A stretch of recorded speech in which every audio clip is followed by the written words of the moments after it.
Hey guys, how's it going? So we got that car show coming up here really soon, and I'm really trying to get the car together so that I can get there and try to get best Impreza.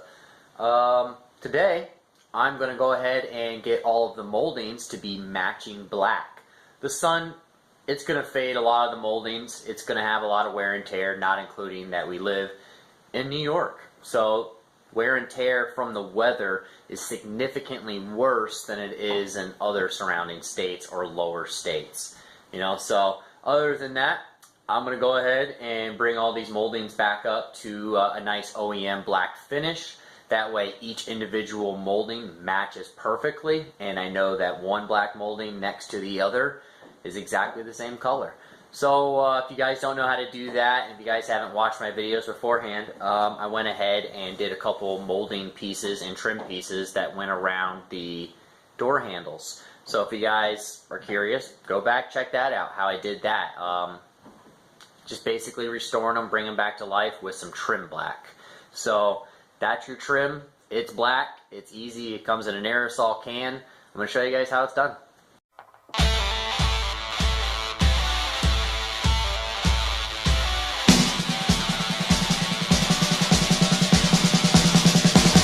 Alright, so I'm in my basement today because New York decided it wanted to rain today. So obviously you're going to have to remove your moldings, guys. In my instance, they're already removed because I've already blown the car apart and restored the whole vehicle. Now I'm at the point now where I'm time for reassembly. I've got to make these look a nice show quality. I want to redo them and bring them all to a nice finish, that trim black finish, that vinyl gloss, half gloss. It's kind of like a medium eggshell finish. That's what I'm looking for, guys. I'm looking for that great contrast outside on the car itself.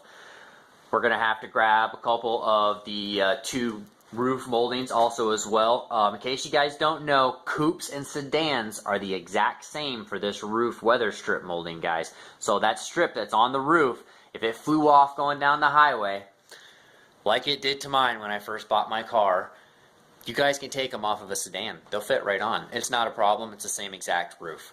Yeah, grab two of those. Obviously, I store parts, buy parts. I'll grab two of the best ones that I could find up there. We'll get them all prepped, get them painted so that they match. These are the last remaining parts that I have to do for the car. I just got to put the mirrors and then finish up the spoiler and whatnot. And then the last remaining piece that I have to paint is the spoiler. Just the top half. I've already got the bottom half done. The top half's usually a pain in the butt because you got to paint the underneath also as well, and I can't have dry shots. So usually I save the hardest for last so I can take my time on it. Got a Mishimoto radiator that's here soon. It's going to be going in the GF body, but for now I've got to finish the Gc8. So that's basically what I'm going to jump onto right now is grab two of the good moldings. I'll go through my setup here, obviously. I've got a lot. I'll pick out the two of the best, transfer them over to the table, and get them prepped, get them ready, and then I can get these sprayed with some trim black. Beforehand, guys, before you guys actually do the trim black, you want to make sure that you put some adhesion promoter, guys. I'm going to go over it with some degreaser. We're going to degrease them real good. We're going to get any residue or fingerprints, any kind of oils off of them so that we can have some really good adhesion. They sit outside, guys. A lot of times people touch them, even removing them, you're going to have the oils from your fingers on them, so you don't want that. I'm going to spray some adhesion promoter on there after we get them all degreased, cleaned, scuffed. Then we're going to go ahead and degrease them again. Adhesion promoter, paint. Real simple. Degrease, scuff, degrease, adhesion promoter, paint. In that order. We're going to make these look new. Let's do it. Alright, so I've moved outside. Obviously, I don't want to have the overspray or the fumes on the inside of my house.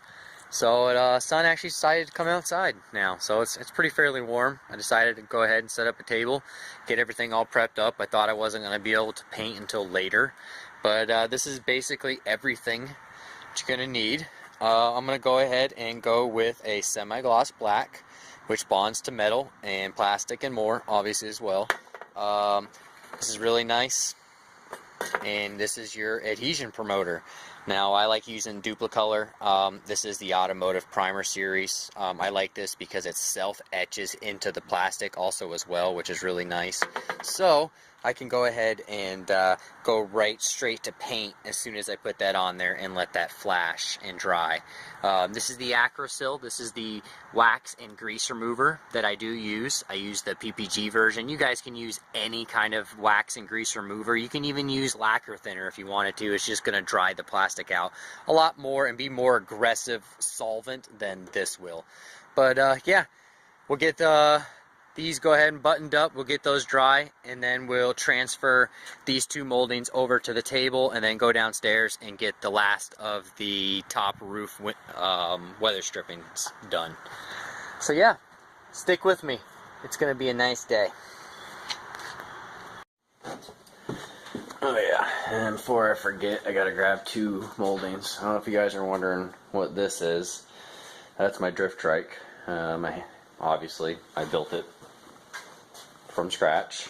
It was 3 bicycles actually, and just got some square stock here, square stock in the back, and obviously if you guys follow Colin Furs, you guys can kind of get an idea of the design I kind of went with. But I changed everything up. I ended up moving the engine all the way up to the front here and reinforcing it and whatnot.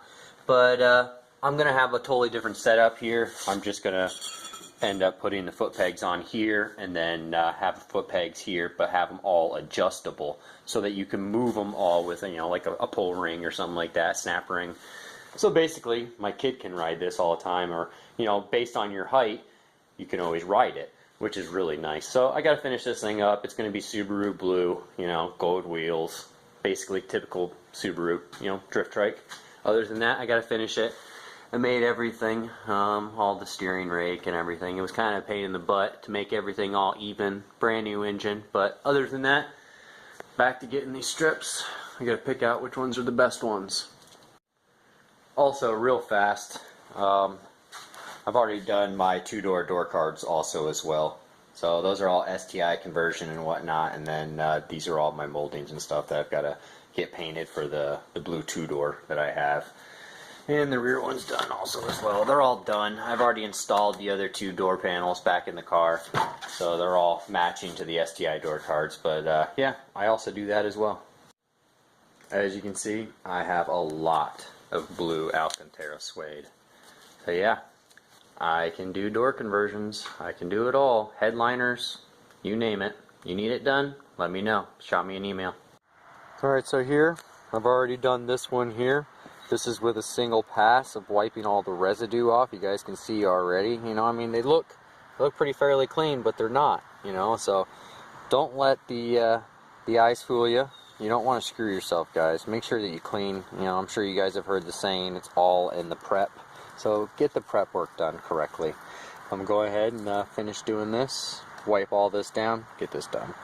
Alright guys, so now that I've got it all prepped and ready to go, everything's all cleaned. Here's the dirty rags to prove it. They're pretty nasty. So everything's all cleaned. This is your wet rag. You're going to use this to scrub with. This is the one that you're going to dry all the residue off. That's why it looks much cleaner. Alright guys, so we're going to take a scuff pad. We're going to go ahead and we're going to scuff all these down.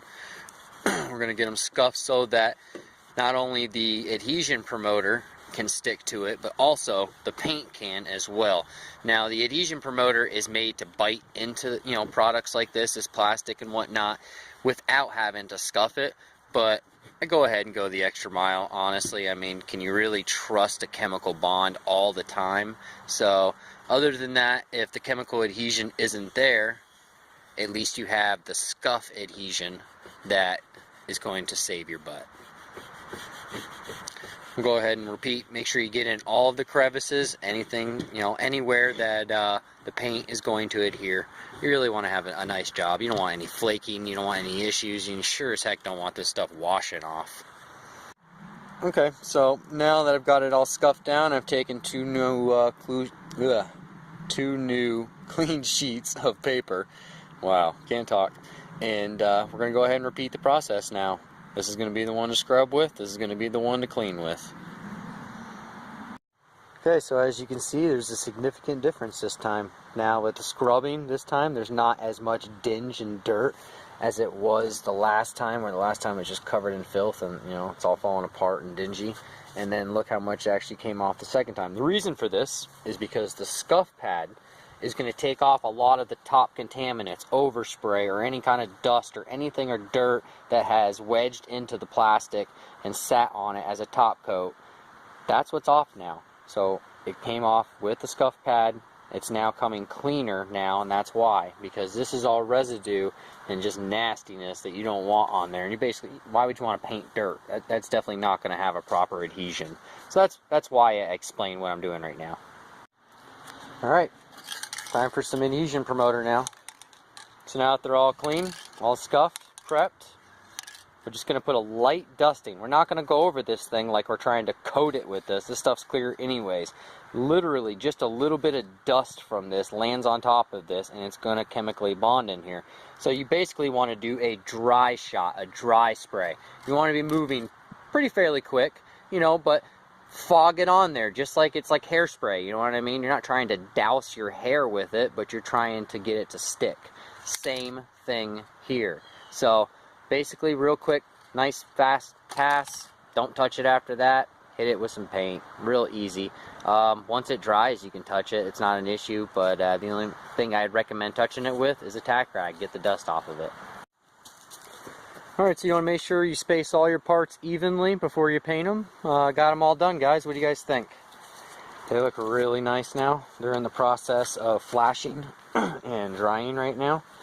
But other than that, you guys get the concept. Everything matches. Everything's the same shade. Everything's the same color. And not just that, it looks pretty new now, which is nice. We're able to save these. Bring them right back to a nice OEM finish. Same thing with the door sills. Got them all straight as possible. That way I can snap them right back on. Nice and restored. And that's the concept, guys. To restore. You guys don't have to spend a lot of money. It's just ridiculous. Money definitely doesn't grow on trees. Hope you guys enjoyed. Alright, so there you guys go. It's really simple process. It's not that hard, and just about anybody can do it. It's really cheap. It's really effective. And this is something that we can clean up with, you know, Armor All or some kind of shine, you know, tire shine or plastic protectant, and we don't have to worry about the adhesion of this product coming off because we took all those extra steps and you spent the time and the effort to do it. Sorry, I had a bug on my face. But yeah, other than that, I hope you guys enjoyed. If you guys aren't subscribed yet, please subscribe and hit that like button down below, that thumbs up. I'd really appreciate it. If you guys have any other ideas or any other questions, feel free to send me a shout out. Have a good one.